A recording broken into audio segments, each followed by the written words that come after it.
Hi, let's talk about failure. After many, many hours of work on the project, it failed. No cubes were produced.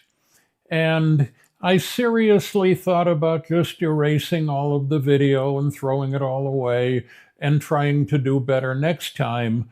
But failure is an important part of glasswork. Every glassworker fails, even the good ones.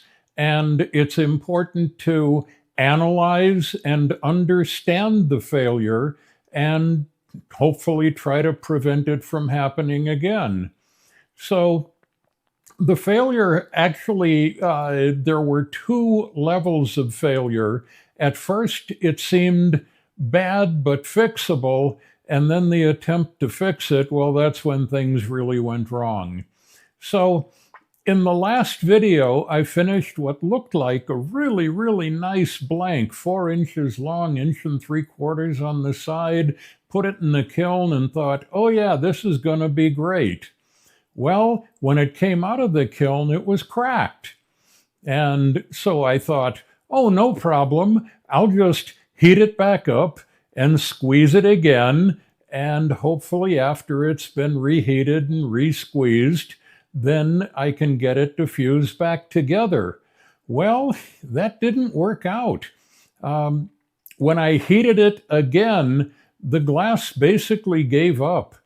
It had been heated and cooled too many times, and the glass kind of started to vaporize, which this is not the first time that I've heard of the problem. It's happened to me before. It's happened to some very, very good, highly experienced glassworkers, one in particular who spent almost a month preparing the sub-assemblies to put into a large Marini pole, and then by the time it was pulled, it didn't come out very well.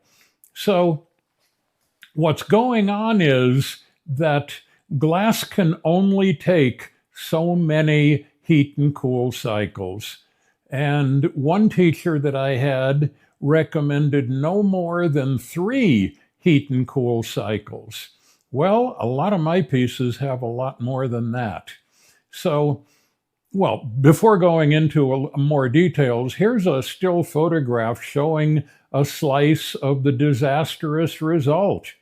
The holes are where the glass just evaporated, and the discoloration is where the color just kind of disappeared. So I can trace the failure back to several different decisions that I made and several different mistakes. First of all, I was kind of pushing the limit just with the number of sub-assemblies and the number of steps, and I had successfully completed several other projects with this number of steps, which is way more than 3. And it's like I'm stretching the limit and thinking, how many can I get away with? Can I get away with 6? Can I get away with 7? Some of my pieces have had as many as 14. So the first thing is it was just the design itself had a number of heat-cool cycles. The first problem was at the end of the fabrication of the blank for the segments, instead of immediately proceeding to pull it down, I got tired, put it in the kiln, let it cool, heated it up again. So that's yet another heat and cool cycle. Then when I pulled it, I kind of didn't like the way the pull came out. It was kind of uneven. So another heat and cool cycle. Then I resized it. So the resized pieces came out perfect and beautiful, but it inflicted another heat cycle on the glass. Then I assembled the whole thing, put it together, and the last thing that I did, I heated it very hot, put it in the squeezer, squeezed it, and then immediately put it into the kiln. So thinking about that, well, what did that do?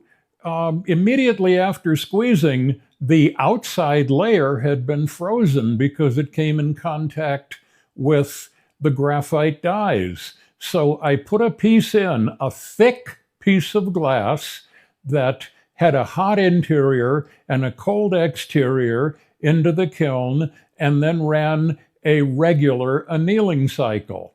Now, I know better than that. I've read the annealing charts, I know the formula, but in the past, I kind of got away with it. I got away with using a regular annealing cycle on thick glass, and it worked. Of course, there was probably stress in the glass, and it only appeared to work. So, and the other thing, I've seen experienced glassworkers occasionally bend the rules a little bit. And so, like I was talking about the number of heat and cool cycles, I was thinking, yeah, maybe I can just bend the rules.